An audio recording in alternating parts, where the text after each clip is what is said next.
મારામાં જે કંઈ સભાન બનેલું છે તે સર્વ નિસંકોચ ભાવે તારું જ છે, અને મારામાં જે અવચેતન રહેલું છે હજી પણ અંધકારરૂપ રહેલા પાયાના ખડક રૂપે છે, તેને થોડે થોડે કરીને વધુને વધુ જીતવાનો પ્રયત્ન હું સદાય કરીશ.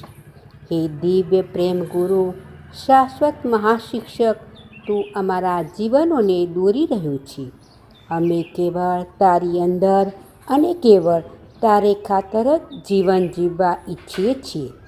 અમારી ચેતનાને પ્રકાશિત કર, અમારા કદમોને ગતિ આપ, અને અમારી પ્રાર્થના છે કે અમે જે કંઈ કરી શકીએ તેમ છીએ તે તારી સેવા માટે અમારી સર્વ શક્તિઓનો અનન્ય ભાવે ઉપયોગ કરતા રહીને